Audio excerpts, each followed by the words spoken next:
ಗುರು, ನಮ್ಮ ದೊಡ್ಡಬಳ್ಳಾಪುರದಲ್ಲಿ ಕನ್ನಡ ಸಿನಿಮಾಗಳಿಗೆ ಒಳ್ಳೆ ರೆಸ್ಪಾನ್ಸ್ ಅಂತೂ ಖಂಡಿತ ಸಿಕ್ಕೇ ಸಿಕ್ಕುತ್ತೆ. ಯಾಕಂದರೆ ದೊಡ್ಡಬಳ್ಳಾಪುರದಲ್ಲಿ ಕನ್ನಡನ ಬೆಳೆಸೋದು ಮತ್ತು ಕನ್ನಡ ಸಿನಿಮಾಗಳಿಗೆ ಯಾವ ರೀತಿ ಇರುತ್ತೆ ರೆಸ್ಪಾನ್ಸ್ ಅನ್ನೋದು ಎಲ್ಲರಿಗೂ ಗೊತ್ತಿರಲಿಲ್ಲ. ಈ ವಿಡಿಯೋ ನೋಡಿ ಬೇಕಾದರೆ ಗೊತ್ತಾಗುತ್ತೆ.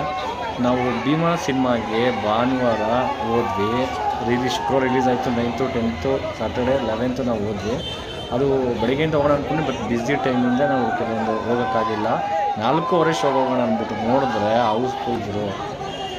ಯಾವುದೇ ನೀವು ಬುಕ್ ಮೈ ಶೋಲ್ಲಿ ಚೆಕ್ ಮಾಡಿಕೊಂಡ್ರು ನಿಯರೆಸ್ಟ್ ಯಲಹಂಕ ಆ ಕಡೆ ಈ ಕಡೆ ಚಿಕ್ಕಬಳ್ಳಾಪುರ ಎಲ್ಲ ಕಡೆಯೂ ಹೌಸ್ಫುಲ್ಲು.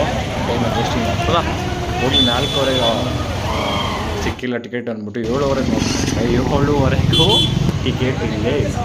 ಸೊ ನನ್ನ ತಮ್ಮ ನನಗೆ ಗೊತ್ತಿದ್ದಕ್ಕೆ ಏನು ಮಾಡಿಬಿಟ್ಟಿದ್ದಾನೆ ಅಂದರೆ, ಅವನು ನಾವು ಯಾವಾಗ 4:15 ಹೋಗಿದ್ವಲ್ಲ ಆವಾಗಲೇ ನೈಟ್ ಶೋಗೆ ಬುಕ್ ಮಾಡ್ಕೊಂಡ್ಬಿಟ್ಟಿದ್ದಾನೆ. ಕಷ್ಟಪಟ್ಟು ಅವನು ಟಿಕೆಟ್ ತೊಗೊಂಡಿದ್ದಾನೆ.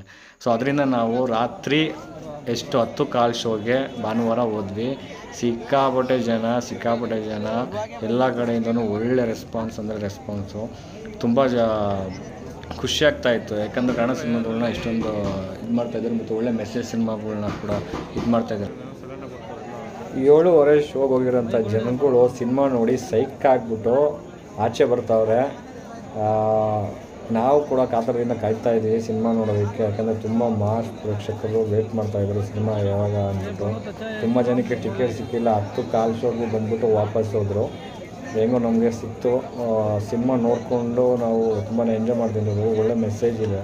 ಈಗಿರ್ತಕ್ಕಂಥ ಜನಗಳು ಅಂದರೆ ಜನ್ರೇಷನ್ ಏನಿದೆ, ವಯಸ್ಸು ಹುಡುಗರು ಯಾವ ರೀತಿ ಹಾಳಾಗ್ತಾಯಿದ್ದಾರೆ, ಡೀಲಿಂಗ್ ಮಾಡೋದ್ರಿಂದ ಕುಟುಂಬಗಳು ಅವ್ರನ್ನ ನಂಬ್ಕೊಂಡಿರ್ತವೆ. ಅವ್ರು ಎಷ್ಟೋ ಕಷ್ಟಪಟ್ಟು ಬೆಳೆಸಿರ್ತಾರೆ, ಸಾಕಿರ್ತಾರೆ. ಅಂಥವ್ರು ಕಂಟ್ರೋಲ್ ಇಲ್ದಿರ, ಯಾರದೇ ಒಬ್ಬ ಭಯ ವ್ಯಕ್ತಿ ಇಲ್ದಿರ ಯಾವುದೋ ಒಂದು ಮಾದಕ ವಸ್ತುಗಳಿಗೆ ತುತ್ತಾಗ್ತಾ ಇರ್ತಕ್ಕಂಥದ್ದು, ಮತ್ತು ಅವ್ರ ಬಗ್ಗೆ ಜೀವನದ ಬಗ್ಗೆ ಬೆಲೆ ಗೊತ್ತಿಲ್ದಿರ ತುಂಟಾಟ ಆಡೋಕ್ಕೆ ಹೋಗ್ಬಿಟ್ಟು ಜೀವನನೇ ಕಳ್ಕೊತಾ ಇರ್ತಕ್ಕಂಥ ಒಳ್ಳೆ ಮೆಸೇಜ್ ಇರ್ತಕ್ಕಂಥ film. Complete local slum mass range ಅಂತಲೇ ಹೇಳ್ಬೋದು ಸಿನಿಮಾ.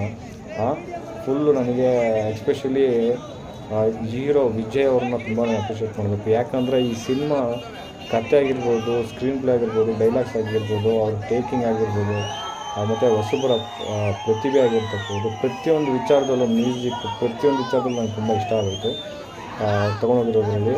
ಸೊ ಅದರಿಂದ ಯಾರು ಕೆಟ್ಟೋಗ್ತಾ ಇದ್ದಾರೆ ಕೆಲವೊಂದು ವಿಚಾರವಾಗಿ ಅಂಥವ್ರು ಈ ಸಿನಿಮಾ ನೋಡಲೇಬೇಕು. ಮತ್ತು ಪೇರೆಂಟ್ಸ್ ಕೂಡ ಈ ಸಿನಿಮಾಗಳನ್ನ ನೋಡಬೇಕು. ಯಾವ ರೀತಿ ಮಕ್ಕಳು ಹಾಳಾಗ್ತಾಯಿದ್ದಾರೆ, ಯಾವ ರೀತಿ ನಾವು ಅದನ್ನು ಬೆಳೆಸ್ತಾ ಇದ್ದೀವಿ, ಏನು ಮಾಡಬೇಕು ಅನ್ನೋದು ತುಂಬಾ ಚೆನ್ನಾಗಿ ತೋರಿಸಿದ್ದಾರೆ ಸಿನಿಮಾದಲ್ಲಿ ಅಂತಲೇ ಹೇಳ್ಬೋದು.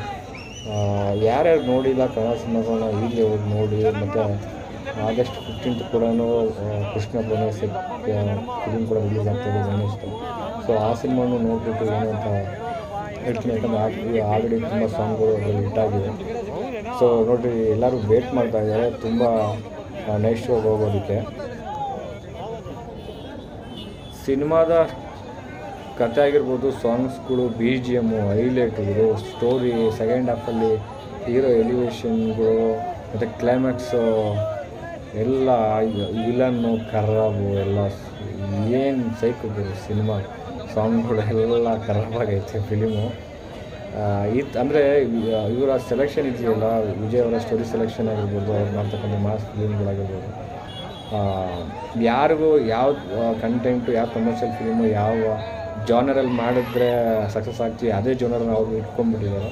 ಸೊ ಅದೇ ಇದರಲ್ಲಿ ಕಂಟಿನ್ಯೂ ಆಗ್ತಿರೋದ್ರಿಂದ ನಿಜ ಹೇಳ್ಬೇಕಂದ್ರೆ ಸಲಗ, ಅದಕ್ಕಿಂತ ಮುಂಚೆ RS ಈ ಥರ ಫಿಲಿಮ್ಗಳು ಅವರಿಗೆ ಭೀಮಾ ತುಂಬಾ ಒಳ್ಳೆ ರೆಸ್ಪಾನ್ಸ್ ಸಿಗ್ತಾಯಿದೆ ಪ್ರೇಕ್ಷಕರಿಂದ ಅಂತಲೇ ಹೇಳ್ಬೋದು. ನೋಡಿರಿ, 10 ಕಾಲಾಗಿದೆ ದೊಡ್ಡಬಳ್ಳಾಪುರದಲ್ಲಿ. ನಾವು ಅಂದ್ಕೊಂಡಿದ್ವಿ 10 ಕಾಲದಲ್ಲಿ ಬರ್ತಾರ, ಕೆಲವರು ಬರ್ದೇ ಇರ್ಬೋದು. ಯಾವ